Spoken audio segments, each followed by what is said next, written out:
so you can view the slides and documents as we move along through our webinar.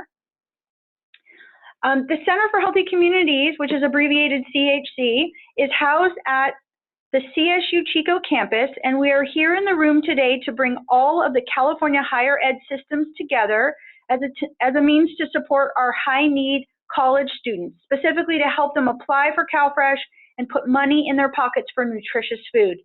If you are on this call, then you are one of over 50 campuses who have taken the first step in becoming a subcontracting campus on CHC's prime contract. Note that CHC is one of only 5 prime contractors in the state, and you will become a subcontractor on this contract with us. I am Stephanie Bianco, the Associate Director at CHC and an Associate Professor in the Department of Nutrition and Food Science. We also have Jenny Breed, CHC's CalFresh Outreach Project Director, Amy Reason, CHC's Fiscal Analyst, and Naomi Stamper, CHC's Fiscal Manager, in the room to bring you a concise overview of the contract submission process and requirements. Please know that CHC has been a prime CalFresh outreach contractor since 2006, and we are prepared to make this statewide contract a reality and a model for the nation. Next slide.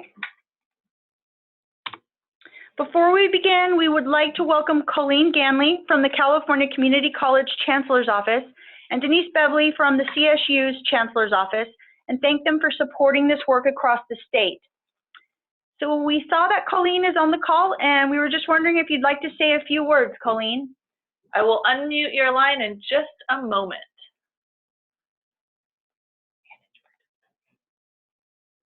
There she is. Hi there, good morning. Good morning, everybody. As Stephanie mentioned, my name is Colleen Ganley. I'm with the Community College Chancellor's Office. My work involves partnering with colleges, state agencies, and community partners to identify food, housing, and other basic need resources. We've been working with the Center for Healthy Communities for over a year. We successfully co-hosted 11 CalFresh outreach trainings, and we have benefited so greatly from all of the work that you guys have been doing to get students enrolled in CalFresh. So just want to do a shout out and a thank you for all that work. We are very excited about the CalFresh outreach contracting opportunity with CHC, and we're looking forward to participating and to supporting colleges as they formally institutionalize CalFresh application support services. Moving forward, we'll be participating with the colleges and the Center for Healthy Communities, to help folks get up and running with their outreach efforts. So thank you guys, first off, for everything you do, and then also for opening up this contracting opportunity for the community colleges. And thank you, Colleen, very much. And we do know, you can see Denise's name on there as well, and we do know that she's actually boarding a plane in Sacramento at this time, but she did send her best wishes for a smooth contract submission. And as you can see from this map, we have all 3 public higher ed systems represented. The California Community College System with over 20 campuses, the CSU, 20 campuses out of the 114, the CSU system with 19 campuses out of the 23, and tentatively 4 out of the 10 UC campuses, and recently added a private college, St. Mary's, with great enthusiasm, knowing that private colleges do have many high-need students on their campus as well. The overall purpose of this webinar is to review the CalFresh outreach contract requirements and process for completing and submitting your subcontractor documents to us, CHC, so we can submit the final contract to the California Department of Social Services, also known as CDSS. So over the next hour, we will be reviewing the following: a basic overview of the CDSS CalFresh outreach program, explaining the difference between CalFresh and CalFresh outreach. And as you can see here, we refer to CalFresh outreach as CFO, and we'll do so throughout the webinar. Some people get a little confused because CFO also stands for Chief Financial Officer, but know that CFO is also the abbreviation for CalFresh outreach. Then we will discuss the programmatic activities and requirements that are included in a CalFresh outreach contract, what fiscal reporting requirements are included in the CalFresh outreach contract, and finally, review what specific documents you will be submitting for this contract over the next month. Jenny Breed will now briefly review the CalFresh program and distinction between CalFresh and CalFresh Outreach.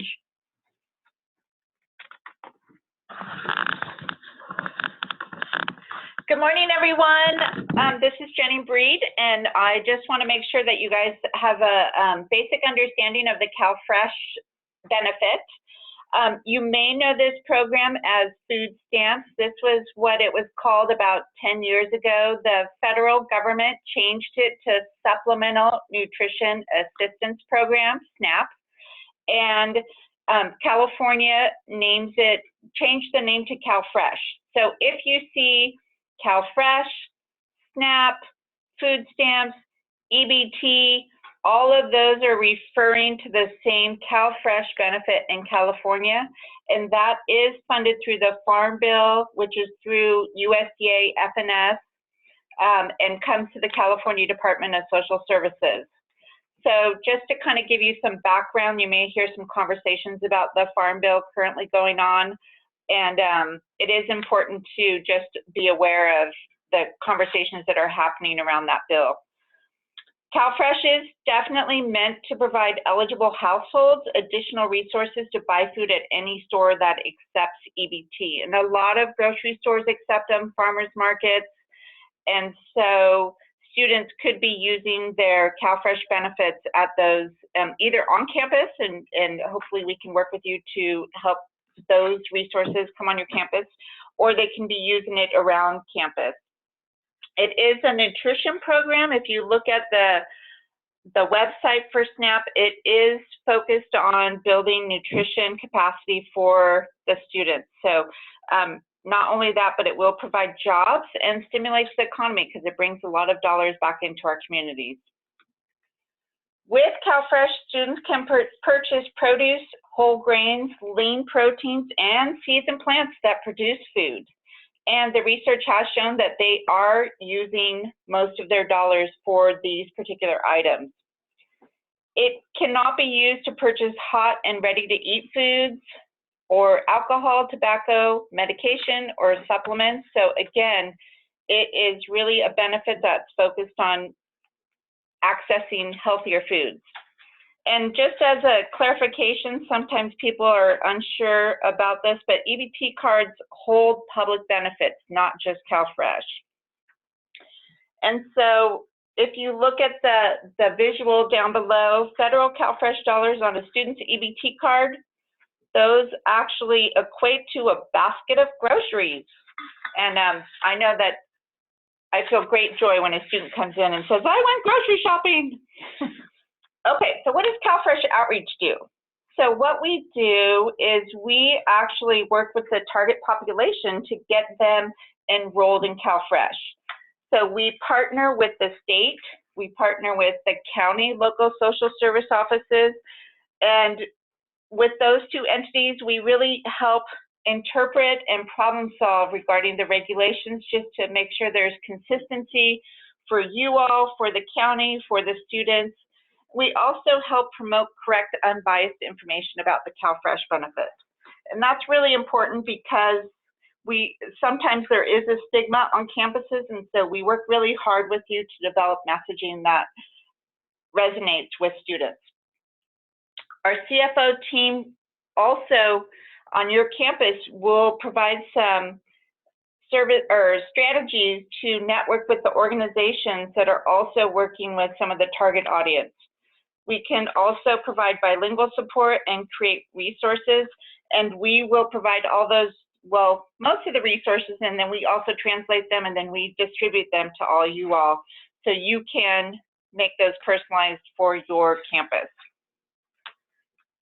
But basically, the CalFresh Outreach team, the team that we'll be working with on your campus, you will help your students through the entire application.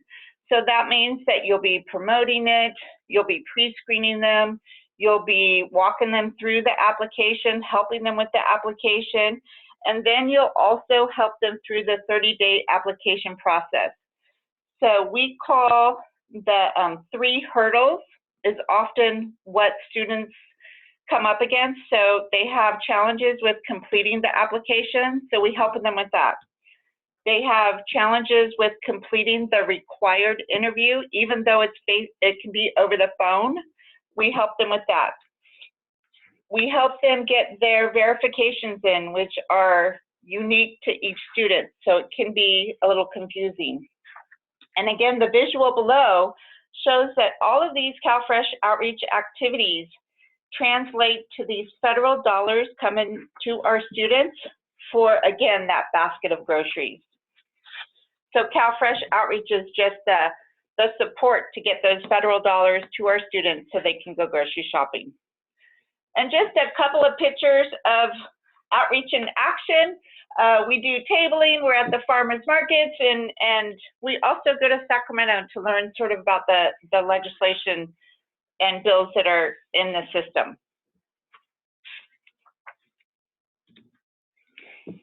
Okay, let's look at the program contract requirements. Basically, on the program side, you're gonna have program deliverables, which is essentially your scope of work. There are 5 scope of work items, which I will go into detail.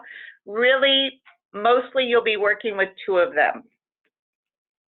You will also have to have all of your staff complete confidentiality agreements. It's a once a year training for anyone who is helping students. We will also give you all a civil rights training that is required by the state. It's a 20-minute presentation. We also do annual face-to-face trainings with you all. So those might be on your campus, those might be in a region, but those will be required once a year for you to attend a face-to-face training. And then we also do monthly conference calls. And again, both of those are as needed. So if we need to do more trainings or more conference calls with particular campuses, we are definitely open and available for that. And as you can see, on-campus student staff teams are really effective. And so we would like to work with you to get that going on your campus.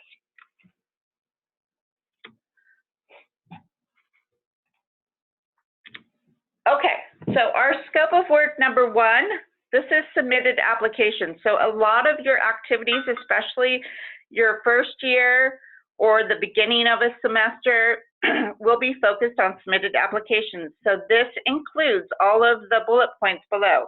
So it includes any promotion and outreach. So material distributions, workshops, presentations, drop-in assist, CalFresh days, all of those activities really support your scope of work number 1, submitted applications. And I was just going to say, as Jenny mentioned with the CalFresh Day, some of the systems may actually have designated days that you're going to be having as a system, and just know that those can be counted for that scope of work. Thank you, Steph. You're welcome. Say that. Oh, I'm sorry. Scope of work number 2 is approved applications. So it is important for us to provide that support to students so that not only are we helping them get their application to the county, but we're actually helping them get through that 30-day application process. And this is where we'll give you a template for a contact sheet. We'll give you a master log template. You'll put that into the master log, and then you'll go through and work with the students a week after they apply, 2 weeks after they apply, and really help make sure that they complete the interview, complete their verification submittal, and that you're working with the county liaison if there are any hiccups that come up. And we help you develop that relationship with the county. Scope of work number 3 and number 4, these are to keep students on the benefits ongoing throughout the year, throughout all their college years. Some of you all will have these as part of your scope of work, and some of you won't have it. It's not required. These 2 are not required. 1 and 2 are required. 3 and 4 are optional. If you think that you have a program already established and you're going to be having students come back in 6 months to help them with their SAR 7, then yes, please put some numbers in for your scope of work number 3 and then annual reporting number 4. If you are a first-year campus on our contract, I would recommend definitely the first year not putting anything in scope of work number 3 and number 4. So for this contract, we do have 2 new scope of work numbers, number 5 and number 6. Number 5 is pre-screening. So the state is interested in capturing how many students we are actually pre-screening or talking to about eligibility versus the number of students we're actually helping submit an application. Typically, that's going to be about double how many applications submitted. You'll probably have to talk to twice as many students about CalFresh eligibility to get the number of applications submitted.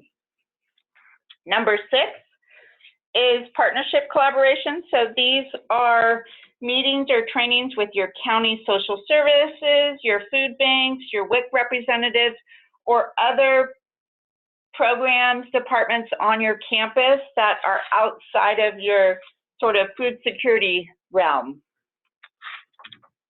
Okay, so this chart actually gives you a visual of what that program deliverables scope of work document looks like.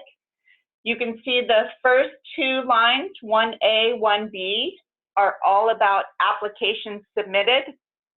The first one is electronic or online. The 1B is paper applications. We recommend that you go for online applications as much as possible and only use paper applications if you're not able to get online. So you can plan for all electronic as this proposed numbers looks. It has 630 for electronic, 0 for paper. That's totally sort of the norm of what we see. Item 2A and 2B are about approved applications. And again, one is electronic, one is paper. And so your master log will actually give you all of this data. So it'll be super easy to get these numbers. The items 3 and number 4, that's your SAR 7 and your annual recertification. And again, for this particular example, we've put 0 in those 2 because they're not required. But if you're a campus that has an established program, you would want to put some numbers in there. And again, you could just put guesstimates. Your CalFresh pre-screening number, so that's item number 5. Again, I would guesstimate that you're going to have to talk to twice as many students as your goal for applications submitted. So this is a little shy of that, but you know, just as an estimate, just be in that ballpark. And the last one is the stakeholder training. And we recommend probably 5 to 10 each year. These are sort of trainings that you would provide to other departments or campus folks who are sort of outside your immediate work or in your community or with the county. And just as to point out that it has all 3 years listed of the contract, but we've just plugged in the numbers for year 1. What we would recommend is that as you're developing your numbers, your budget, that you would increase those slightly every year. And your budget will correspond, and we'll come back around to this document after the fiscal piece of it, so you can see how the two are really related. We often get asked, well, what are the program reporting requirements? So quarterly, you will provide us with an online application portal screenshot. So each of you will be doing applications in an online system. Each of those systems gives you a quarterly report. You'll take a screenshot of that. and you'll send that to us. Easy. The second one is the your campus master log. So again, we give you the template. This is where you take the contact sheet information for every student that you help apply for CalFresh. And you are just going to submit that to us each quarter. And that will show us the number of online paper applications submitted. Number 3 is, this is a new form for our continuing campuses. If you have SARs and Rs, you'll have a place to put those on this new form. And then again, each quarter, you will give us your number of pre-screens that you did that quarter.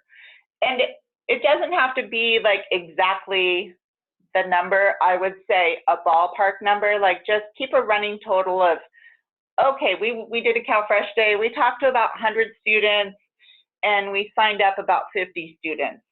So your pre-screen number would be 100, your application submitted number would be 50.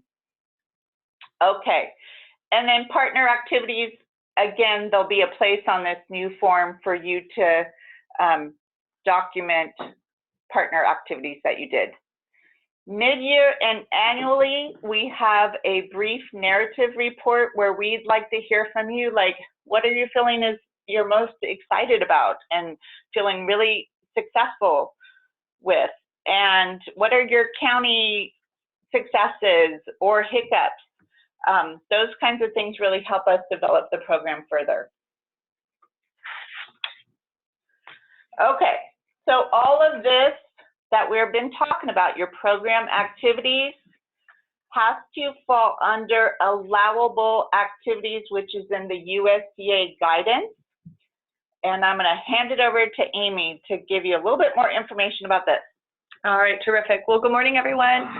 This is Amy Reeson, and I'm going to just refer to this funding stream for a moment. So this is a federally funded program that runs through the California Department of Social Services.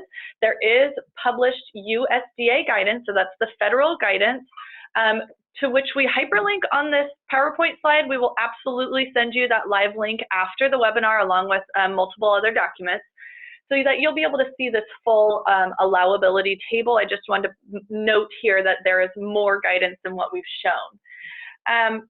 So Jenny did a great job of talking about your scope of work activities. Really, the focus is on helping students apply for CalFresh benefits. Now, for this funding stream, there's definitely guidelines on how we can and cannot spend money to do that promotion and that assistance. So this allowability table, it really is about 3 pages long, gives great examples of what this looks like. So I have a snapshot here of the first couple of lines.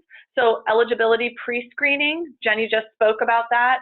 Application assistance, Jenny just spoke about that. But then it also goes on to, you know, assistance obtaining application verification documents. So this is helping them through that 30-day process.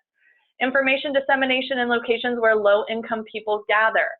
Outreach exhibits or booths at a community event, or as we recommend, your CalFresh Outreach Day on your campus, so on and so forth.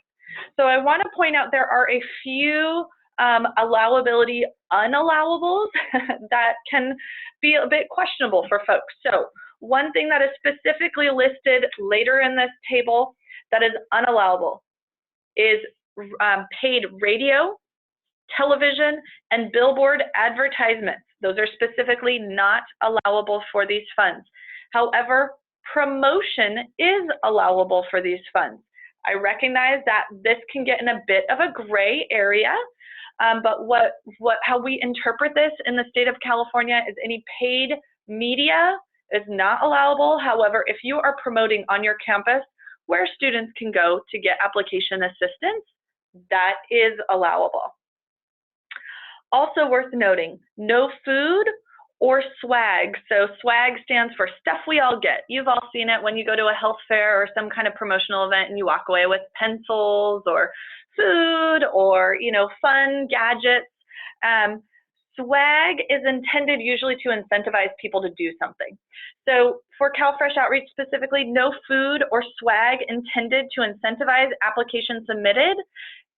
These things are not allowable. However, if you get food donated or other giveaways, and then you provide that, let's say at your CalFresh Outreach Day booth, to everybody who's coming by as a way to, pull people over, get people interested, that is allowable. What you cannot do is only incentivize people to submit an application. It needs to be incentivizing that conversation. So whether or not they actually apply for CalFresh does not determine whether or not they get, those donated giveaways. Another thing worth noting, this allowability definitely applies to both state share and federal share. So we're going to dive into what the distinction is between state share and federal share. And also one last thing before we switch to that, I want to make a note that this guidance is really geared toward the state and talking about community outreach. So you may need to translate this language for a campus community, and we can certainly help you with that.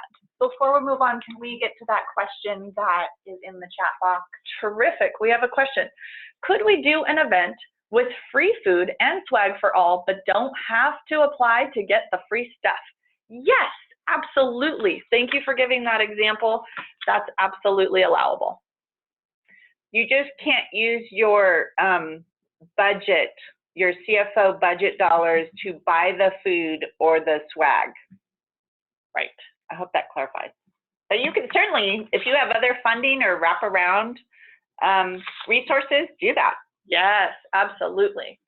And we're going to even give you some more examples as we go through the budget too of how we kind of work with the promotion and the giveaways in a very creative way with CalFresh Outreach. Okay, so we're going to segue into state share and federal share. So these are words that I just used on the last slide to describe your total CFO budget. So this tends to be a little bit of a point of confusion. So I want to spend a lot of time talking about state share and federal share. So when you look at your total CFO budget, state share represents 2/3 of your total budget, and federal share represents 1/3 of your total budget. So state share is double the amount of federal share you receive, or in other words, you receive 50% federal share compared to state share. So I've just said that in a couple of different ways, but ultimately your federal share portion is going to be the portion of the budget that is requested funds. And that is going to be half of the amount of state share. That's the amount your campus will get back. Right. So I just want to make a note really quickly. State share is the value of existing resources reported. There is no actual money exchanged. What we will ask you to do is report the value of those existing resources on your campus. You will not pay us anything. There is no exchange of money. It is reporting a value.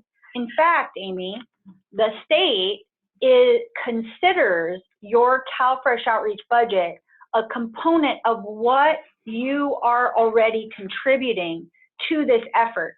And that is why you see this pie chart and you see the total budget as a component of what that entity is contributing already. And then the state says, oh, you are dedicated to these efforts. We are going to reimburse you with federal funds to continue those efforts. And so as Amy just said, it really is what you're contributing, they're giving you half of that back. That's another way of looking at it. Right, right. And people do get concerned because they're like, we have no money to give. And again, you are not giving any actual dollars. You're just capturing the time and effort being spent on these activities, like you are already doing with your student service programs. Right. And so you may be thinking, whoa, we don't have money going toward CalFresh Outreach on our campus yet. We're going to work with you to help you capture efforts that are already occurring that are promoting CalFresh, and then how that might grow with the addition of this contract. So we're going to help you identify that, those efforts.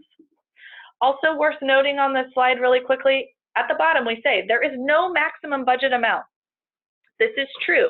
From CDSS, they say there is no maximum amount for CalFresh outreach. Your primary limitation on your budget amount is going to be state share. How much state share can you capture? What value can you report?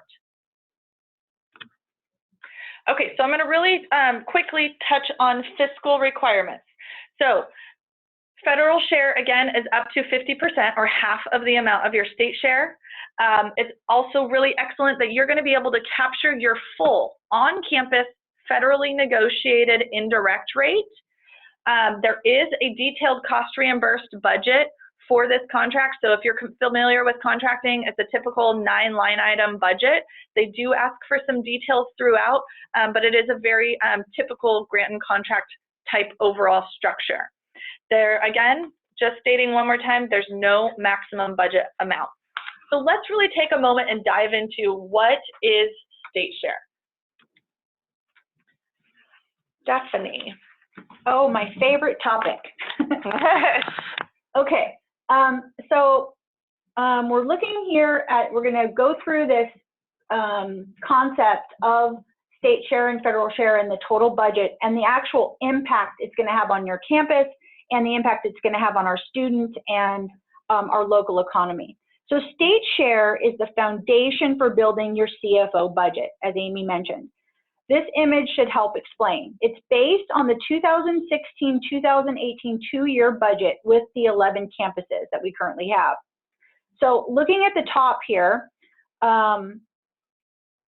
you're going to start this process similar to the way you're going to begin looking at your campus and your new contract budget, because it is the state share that has the greatest impact on the amount of federal funding you can receive for your CalFresh outreach activities.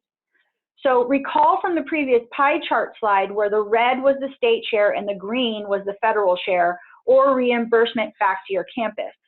As you consider all of the activities you already do in support of the CalFresh outreach contract, which you can see here in red, like counselors at the counseling center who encourage students to go to the CalFresh outreach drop-in assistance desk, or pantry staff who help with CalFresh promotions or provide a space for CalFresh outreach, or faculty who supervise students in CalFresh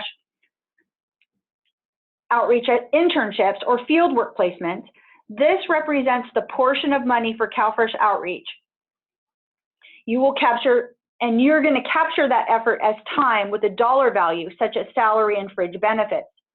So for the past two-year contract, these 11 campuses reported close to $2 million in time and effort as state share, which equated to approximately $1.6 million for the subcontracting campuses and prime contractor in federal share reimbursement dollars. From there, you can see this federal share, again in green, that went to F&A, facilities or administration, or what's known as indirect costs, needed to support the program, and directly to the campuses for the application assistance, the follow-ups, the promotion, everything Jenny mentioned, to complete your scope of work. So it is this total CalFresh outreach budget of $3.6 million, the $2 million plus the $1.6 million, that helps students sign up for CalFresh. And that is it for the actual contract.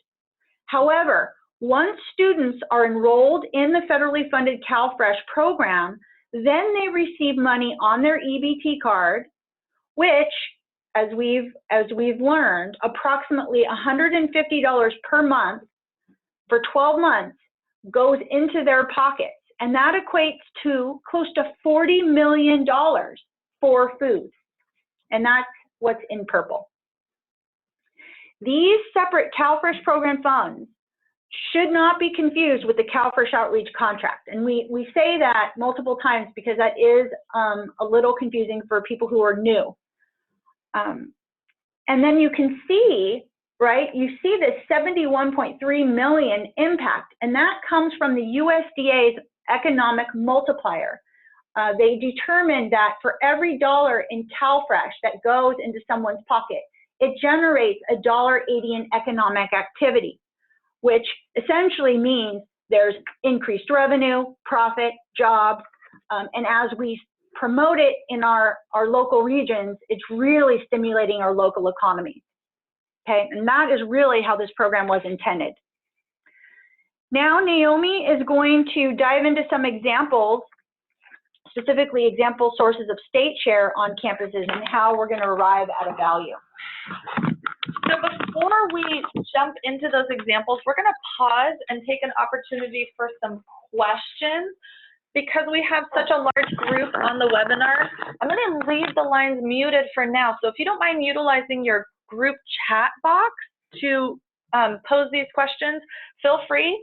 And then you're going to see on the screen, we're going to open up a couple of files.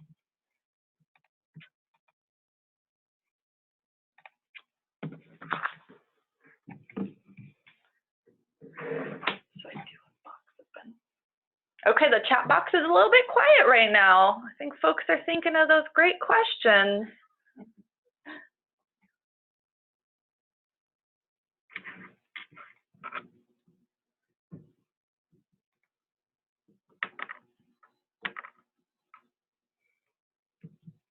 Yay, Excel. What does the acronym SARS and R stand for? Good question. So SARS is the semi-annual report, and that happens after 6 months after you apply for CalFresh. And ours is the annual recertification, so that's a year after you apply. Good question. Thank you. We'll add that to the question and answer. We're used to saying a lot of acronyms, I know. so we apologize for that. Other questions while they're opening up docs?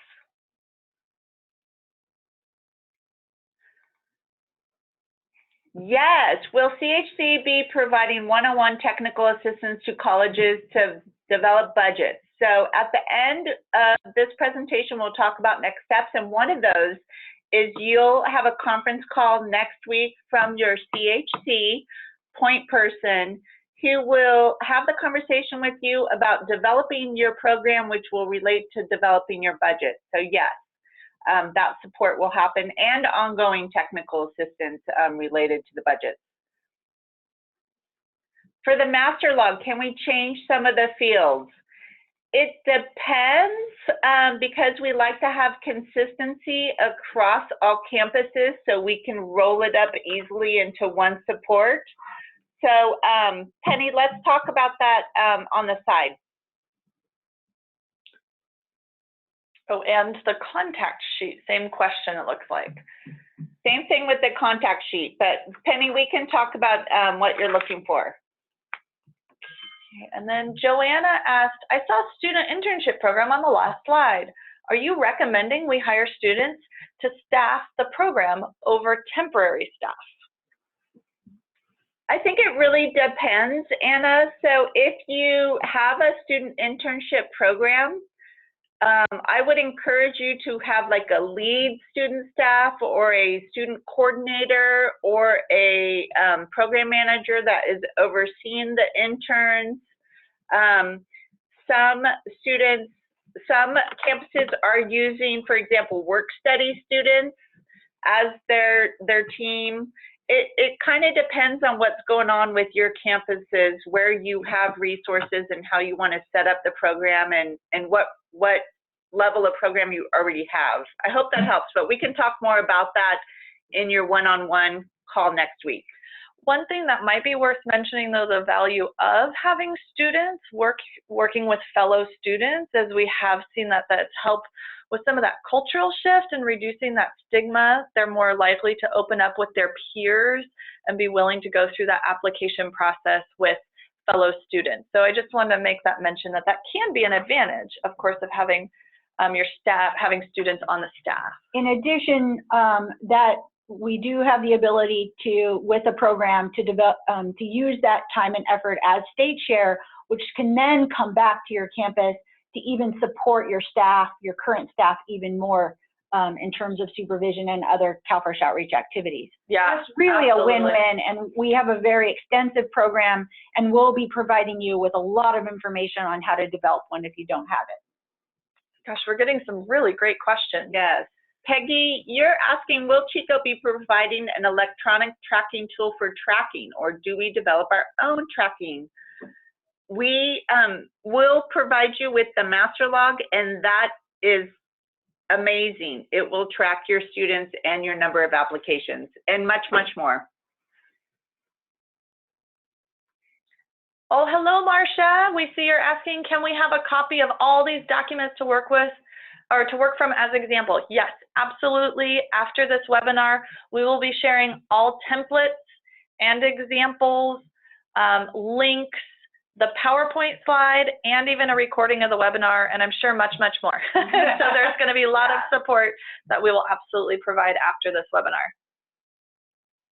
Okay, and just so as long as we can keep moving along. Yeah, and we will have time too at the end for more questions. So these are great. More come up, feel free to add them to the chat box, and we will do our best to answer them. So this is Naomi, and what I have pulled up right now is the budget example. Yes, Amy. This is the budget example that we have pulled up on the screen. So we will be sending you this budget example as well as the blank template that matches it. And so you can see in the template, we're looking at year 1 of the budget, and we'll go back through and I can show you more how this template works a little bit later on.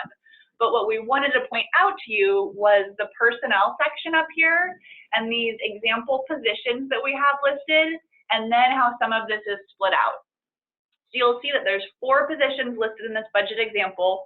One of them is unpaid interns, and we will get to your question, Amy, in just a moment. It's a great question.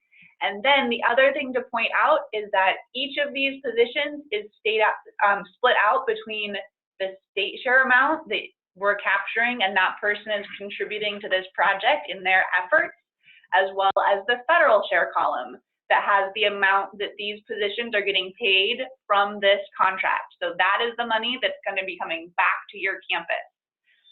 Because so much of your budget is dependent on the state share that you're capturing, we're going to dive more specifically into what these 3 positions represent and how that state share looks. So we're going to go back to the presentation, and then we'll come back to this document after. Great. Okay, so we're going to run through a scenario. So let's say on your campus, you have maybe a social work program or a nutrition program or maybe a health science program where there is required internship courses. And you have a faculty who is the instructor for those internship courses as a supervisor. It might be, let's say it's a 2 WTU course or a 3 WTU course.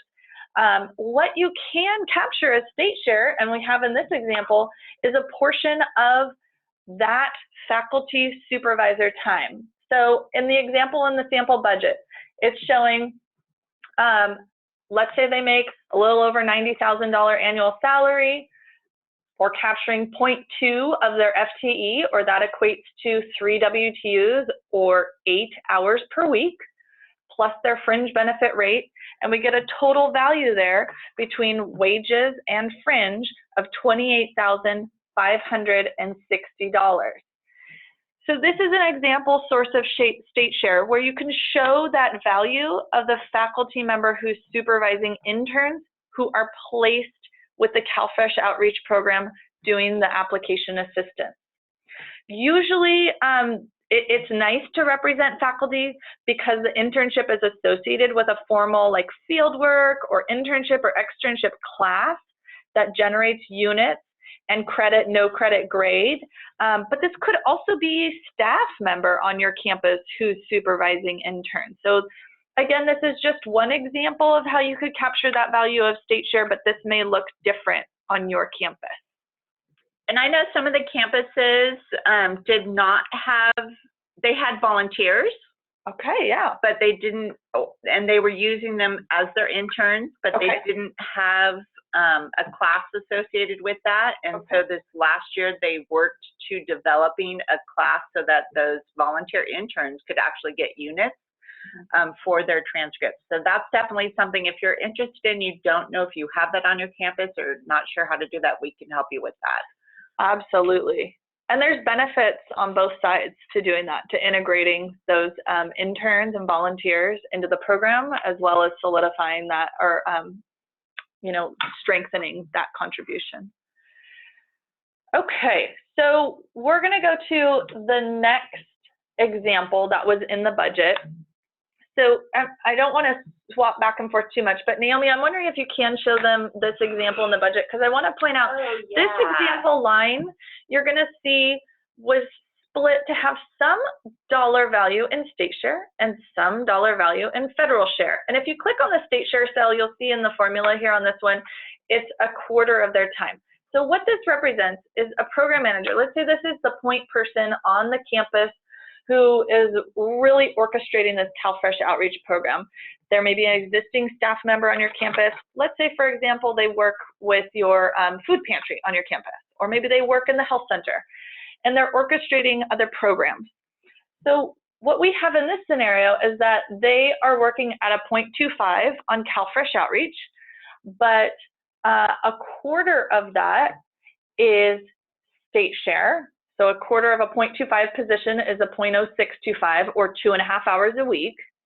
And then 3/4 of that was in federal share. So that's the amount that they get paid for on this contract.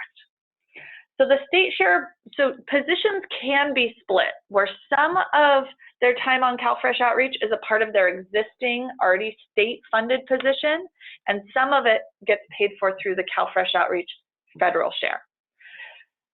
So just to show the calculation, it's an example of an annual salary of $60,000 times that 0.0625 FTE plus their fringe benefit rate. So that shows a little over $5,000 as their state share portion. This kind of a structure we see on multiple campuses where they're, you know, tapping into an existing position. Part of it is state funded, part of it is federally funded. You may not use that scenario on your campus. Some folks can be strictly just state share. Some folks can be strictly federal share. So again, these are just some examples to work with. You know, it'll look different on every campus. But in general, you do need to have sort of this program manager role on your campus, someone who is providing that oversight of all the programmatic activities, the quarterly reporting, and the outreach events, the drop and assist, you know, helping to forge those forward. And again, that could be a piece of a person's role. And then you might have a staff or student coordinator who is dealing with the day-to-day, or this could be both that same person. Right. Kind of depends on each campus. Right. So then in our budget example, we had another line for a lead student staff that was 100% federal share. And then the next line was that student intern or volunteer time. And so this is great. This is one of the questions that came in. You know, does this mean that you can quantify volunteer hours into dollars? And yes, we can with this funding stream. We have to base it off of California minimum wage hourly rate, and we cannot associate fringe benefits with that. And so what that looks like in this example, we said, okay, it's $11 an hour minimum wage right now. Of course, January 1, that will go up to 12, times 9 hours a week, times, let's say you have 17 weeks per semester, 2 semesters per year for 6 interns. The value of that comes out to be $20,000, just a little more than $20,000. Worth noting on this funding, we can only capture volunteers or interns for public entities, so this would be different for the private university. And then also we can only capture interns or volunteers that are part of an ongoing structured internship. So, so this is an ongoing program. It's not just a one-time volunteer that, let's say, comes to your CalFresh Outreach Day, helps at the table doing promotion, and then walks away and doesn't participate in CalFresh Outreach again. We wouldn't want to capture that time. We would want to capture your ongoing volunteers. who are trained on CalFresh outreach. They understand the program. They might be helping with some application assistance, or they might be helping with doing the log or the follow-up, so on and so forth. Okay, any other notes on that, Jenny? Okay, so great. Now we're going to, there's another one. So this last example that we're going to run through is not mentioned in that example budget, but we just want to throw out a couple more ideas. So some things that have come up and we've seen even on our own campus.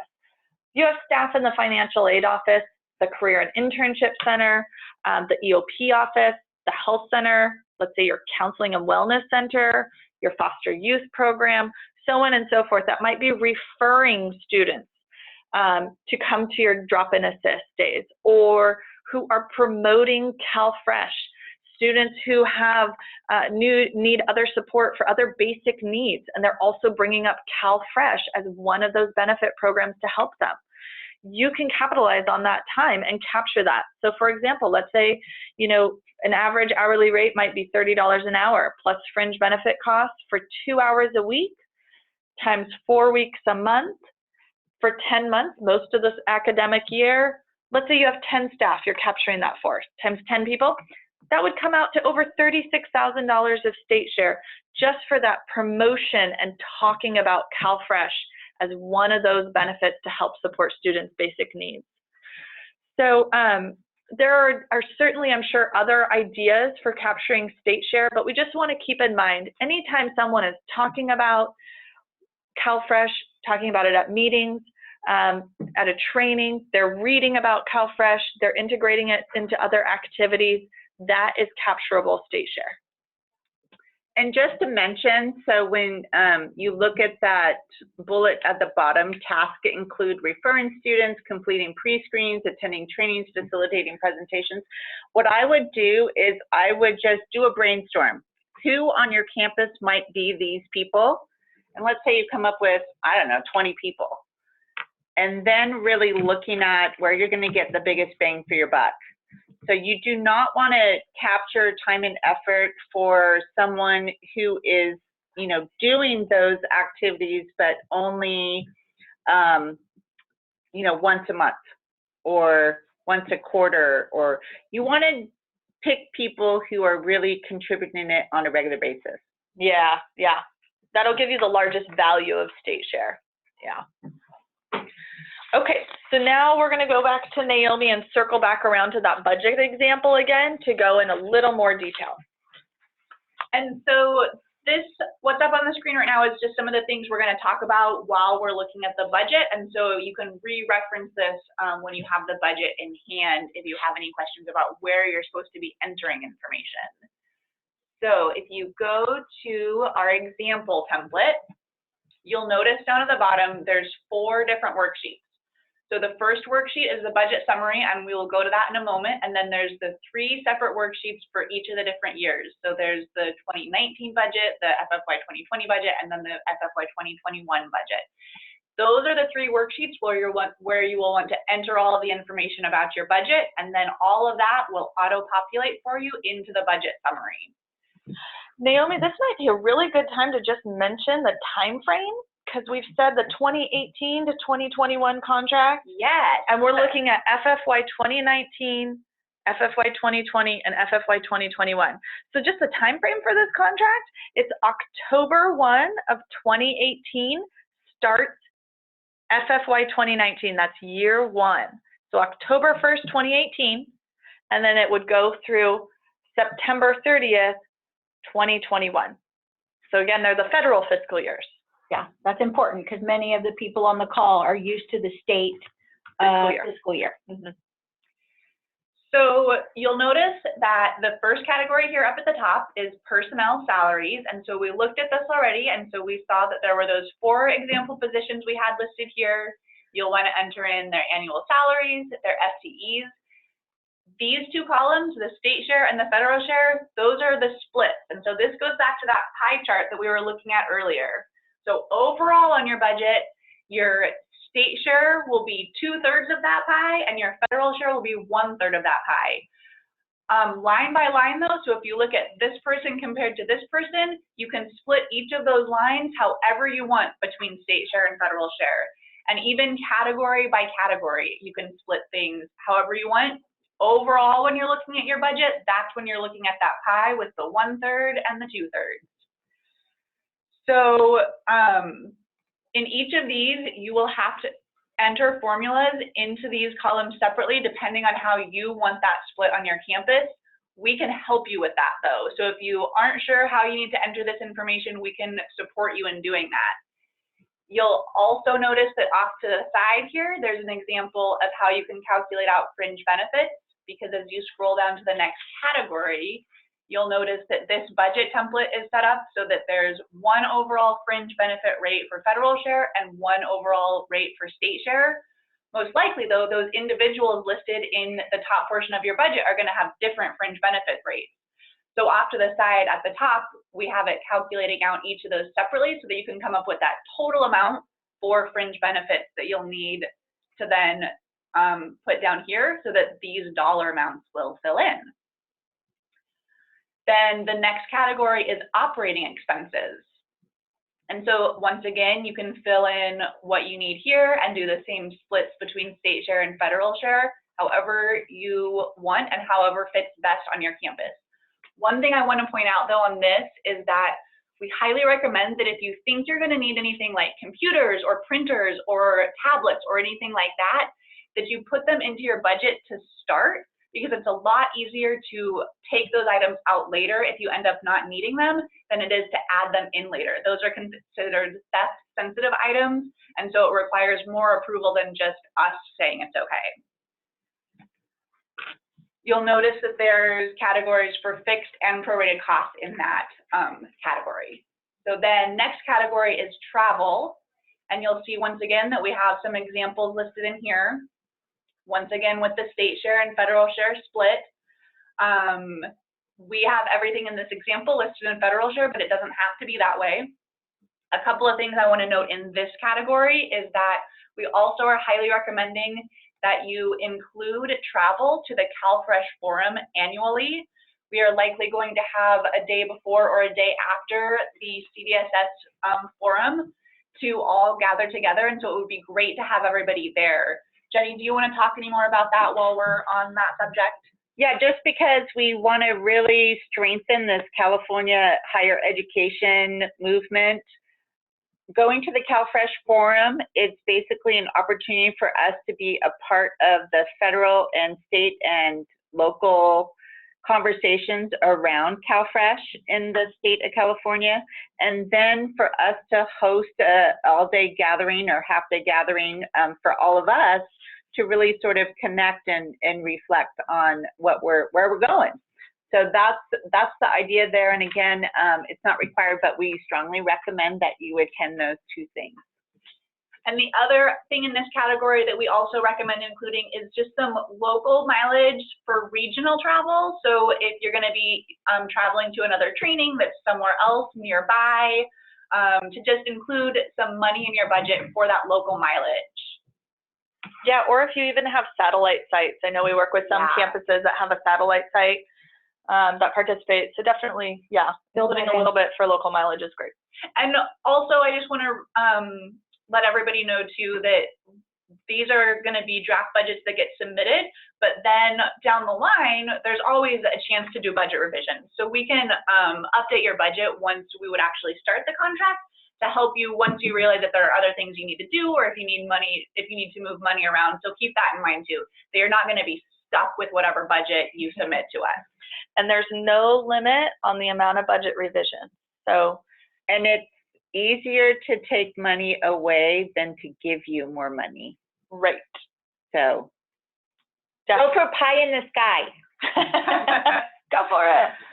So then the next category is other costs. So you'll see again that we have some examples here listed. We have program printing and duplication, and then also promotional materials. So this now goes back to that topic we were talking about earlier, about how promotion is allowed, and we have some examples of things that you might want to have on your campus in order to help you with that promotion. We actually have even a longer list of some other items and examples, and we can provide that to you just if you want ideas about, especially what other campuses are doing and what they're using for promotion. And just to plant the seeds, like you want to do cross promotion.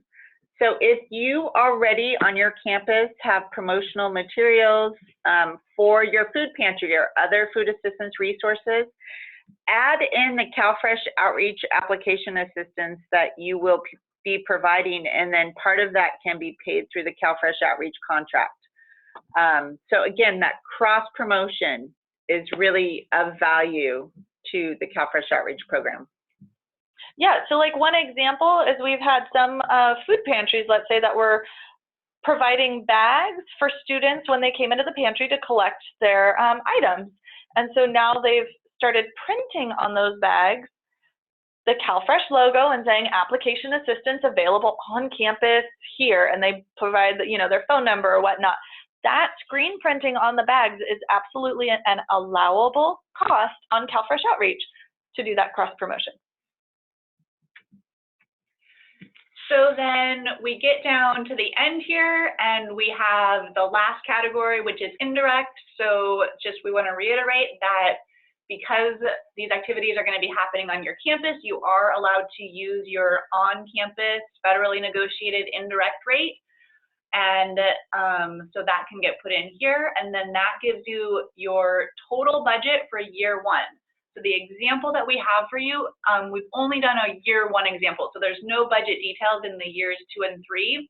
What we would recommend though is that you're probably going to want to scale up in years 2 and 3. Yes, absolutely.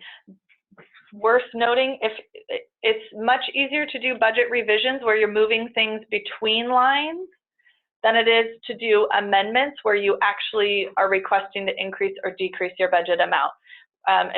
It's pretty hard to do increases or decreases. So you want to aim for an overall budget total that's comfortable for starting up this program or continuing the program. And also worth noting is that funds cannot roll over each year. Right, they are annual closeout. Yeah. So here, I know we have a couple of questions. We can get to them in just a moment. I'm going to get through the rest of this budget template, and then we can take just a break for a moment to get to those questions that are in the chat box. Just one other thing I wanted to point out is, so here's your year one budget, and then this rolls up into the budget summary. You'll see that on the summary, there's 3 different categories, FY 19, 20, and then 21. This will all auto-populate, and the big thing you're going to want to be looking at on this sheet is this percent right here. So this, once again, goes back to that pie chart, and you'll recall that we were saying the budget is made up of 2/3 state share, 1/3 federal share, but another way of looking at that is that you look at the amount of state share and you'll get reimbursed up to 50% of that amount with your federal share. And so this percent you'll want to look at by year, and it should be a 50% or less in order to make up your budget of your state share and your federal share. So that is the budget template, and then we're going to go back to our presentation with just a few things to keep in mind when you're working on your budget. Okay. Did you want to take those questions now before we move into scope of work? Yeah, okay. So there's some great questions here. So I think there's even one. I know, I think so. Here's the first one. Okay, so Colleen, because this is not yet a core program to the colleges and the accounting functions associated with the CFO are distinctly outside the scope of what college accounting departments would normally be doing, can some of that time be included in state share, meaning above and beyond what is traditionally covered by indirect? Okay, so if that position, so the accounting position, if that position is already captured in your indirect cost pool, it cannot be captured. However, if what you're saying with them going above and beyond, they're also getting paid like additional employment, we call it on our campus, so, or overload, then that could get captured. Or if you have some other staff person that's going to be helping with reporting and invoicing and those types of things, which even though oftentimes something like invoicing would fall under your foundation or your accounting department, but if somebody else is assisting with that, then that can absolutely be in your budget. Yeah, so we just can't also direct charge people who are in the indirect cost pool. But if that additional person Naomi was describing is not in that indirect cost pool, then yes, you could capture that. Okay, next question. Do our districts have to come up with money to fund all of these things first, and then the district is reimbursed? Ooh, okay, so for the federal share portion, I believe what you're asking is this cost reimbursed? So yes, we are cost reimbursing in arrears. You'll be invoicing quarterly and then be reimbursed those costs. However, if you're talking about state share, no. Remember that you're not paying for anything above and beyond what your campus is already doing. I hope that answers that question. If not, let us know. Right. Next question. Can the CCC Hunger Free Campus Initiative funding be used to fund a position or other activities for this effort? And can we receive the federal reimbursement for that time expense as well? Some of you might also recognize this as SB 85 funding. And yes, that is absolutely an allowable source of state share. So yes, if somebody is working using those SB 85 funds for their position and it is contributing to CalFresh outreach allowable activities, absolutely capture that as state share, and then that can help increase your federal share requested funds. And we have heard that that money may be occurring every year. That's the rumor. But just keep in mind, if you are going to be using that as state share, I know a lot of campuses are already using some of that funding. So what can be used as state share has to be anything that's being used starting October 1st and moving forward. Good clarification. Next question. And then one last question here, I think. As I understand this opportunity, these are up to budgets. As colleges build big budgets and don't wind up capturing funding the full state share and don't wind up pulling down the full federal share, there are no penalties, right? So yes, I want to make a few clarifying points though to that. We do want you to make sure that your budgets are going to be big enough in order to conduct these activities. We do still want you to be realistic though in terms of your budget. So they are definitely up to budget. You will not be penalized if you don't capture all of the state share or spend all of the federal share. What you're going to be held to is that 50% reimbursement. So we can reimburse you up to 50% of whatever state share you're capturing. Good question. So I want to step back to those SB 85 funds really quickly and just give an example. Let's say your campus is receiving $20,000 in that SB 85 funding, and half of that maybe is going toward CalFresh outreach allowable activities. That would be $10,000 captured as state share. You could then draw down another $5,000 in federal share reimbursement. So then you're increasing that total amount of funding from $20,000 up to $25,000. So that's a nice way of looking at how those funds can complement each other. Okay, so again, just reiterating, when developing your budget, it's that state share that really helps to drive this whole formula.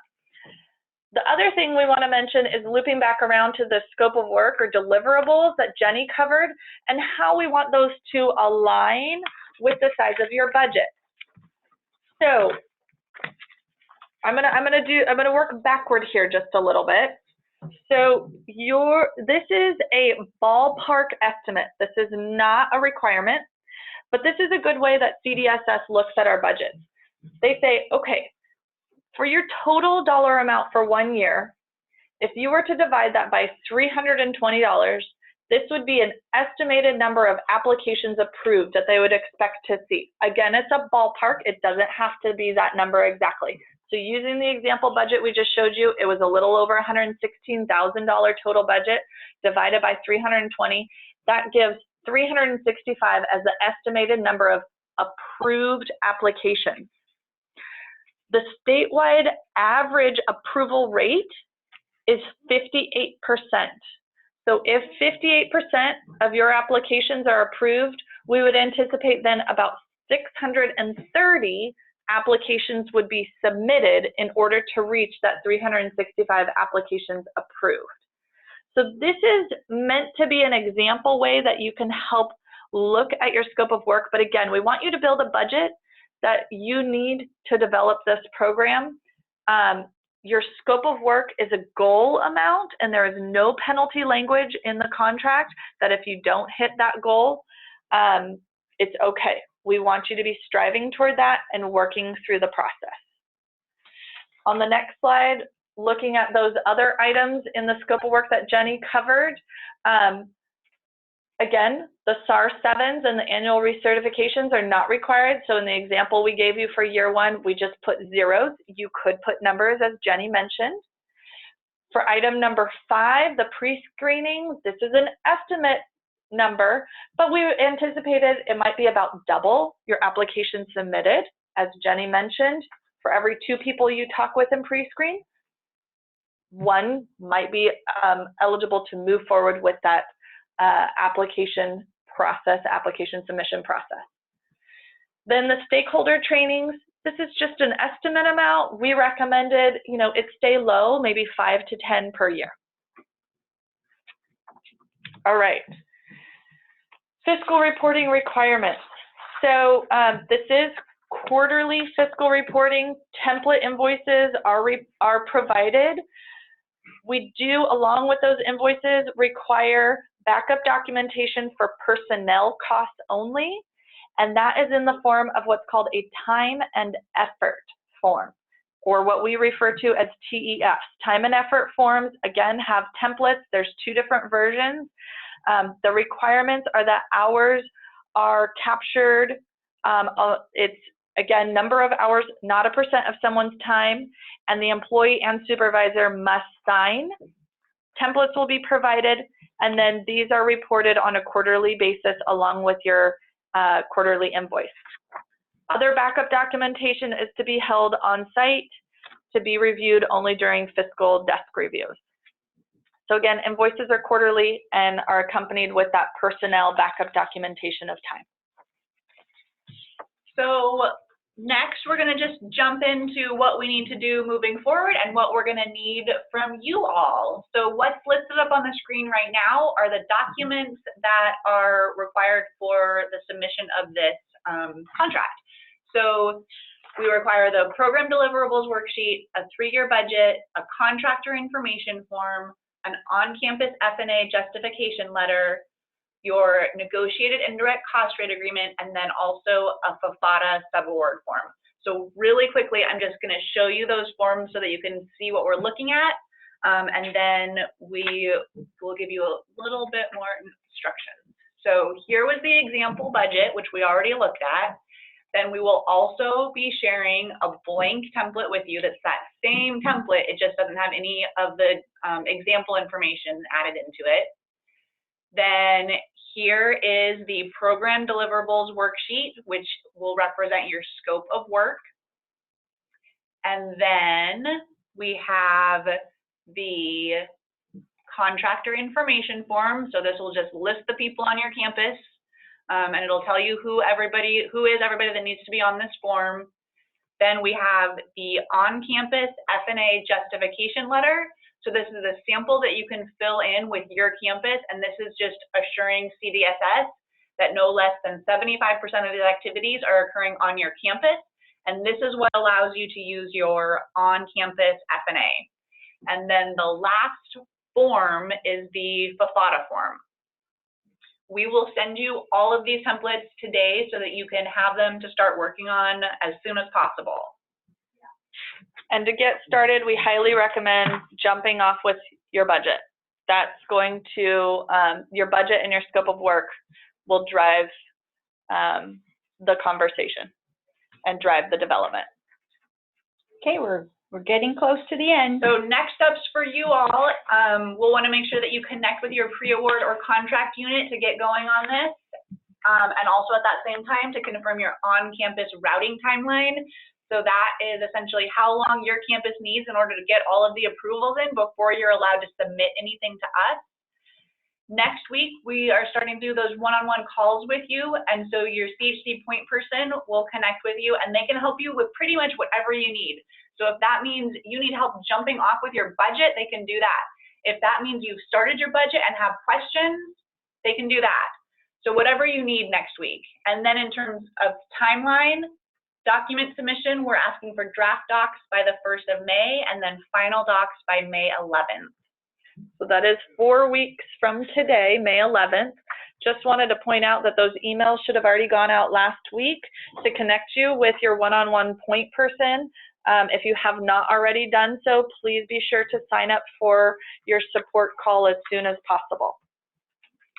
Do you want to answer that question before we wrap up? Sure. So if our campus hosts a farmer's market which promotes CalFresh and accepts CalFresh, can the value of the facilities or space be used to captured as state share? Okay, so this is a really great question, and this depends on how your campus develops their indirect rate or F&A rate, because half of that equation is facilities, so facilities and administration. So if this farmer's market is on your campus, you're saying your campus hosts that farmer's market, if it is occurring on your campus, typically state-supported space is included in your on-campus F&A or indirect rate. But if they're using a space that is not, then yes, you can capture that as state share. So again, if it's already captured in your indirect rate, then you can't double count it. Okay, we're ready to wrap up.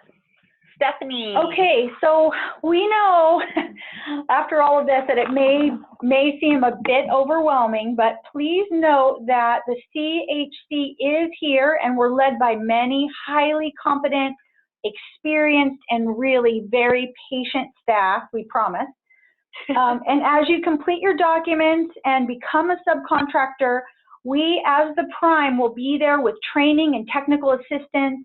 We're going to have the templates you need with all the details and outreach resources to make sure that this is all streamlined and you can complete your scope of work activities.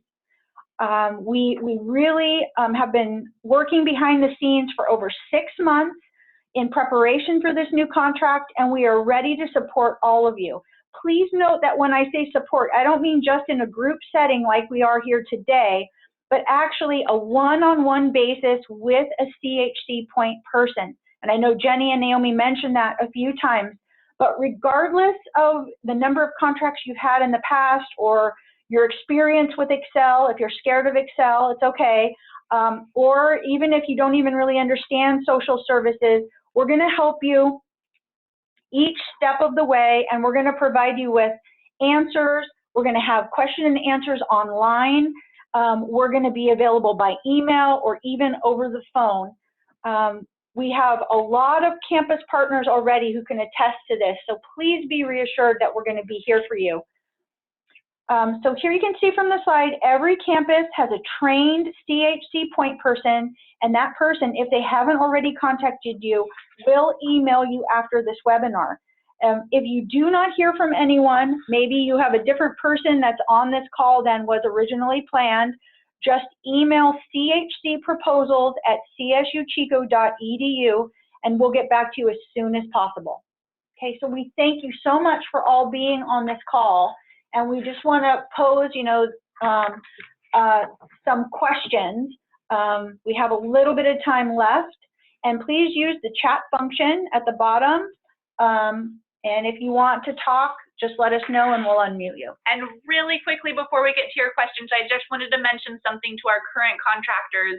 So since we had sent you templates a few weeks back, we have been working with them and we noticed a few things that needed to be fixed. So we fixed a formula in the example budget fringe calculations, and then we also fixed a formula that was occurring in the indirect for years 2 and 3. It wasn't being auto-populated into the summary sheet. Oh, good. And then there are also 2 new items on that program deliverables worksheet. So those were 2 new items that CDSS added. So we will send you these updated templates, but also if you need help updating what you're currently working on, we can help you fix your template. Okay. Okay, so Joanna has a question. Do you see these contracts continuing past 2021? I would say yes. Just that if I were to foresee the future, just because we've been doing this since 2006 and we've been identified as the prime contractor to support campuses, I really think that this is a movement that you all are jumping on board, but it will continue to be a focus of the state. So good question. And possibly even nationally. I mean, USDA is really promoting this emphasis on supporting our students in higher ed. I would like to say too that, you know, we started not really recognizing how many students were in need, and there was a stigma when we first started. I will tell you, after the past 2 years, it has completely changed. We even have to do very little outreach because of the peer-to-peer conversations. Students are just running into our pantry every day, wanting to sign up for CalFresh. We even think at one point there were 1,000 per campus. It could be as high as 3,000 depending on the size of your campus. So we started off showing you some relatively low numbers of, you know, 300, 500 applications, but really over time and the more you develop your program, you're going to see these numbers shoot up. It will be relative to the number of students that are getting Cal grants and really have financial need. Any other questions before we let you go on this Friday morning? And thank you for all the kind comments that are coming in. We see those and we appreciate it, all the support back as well.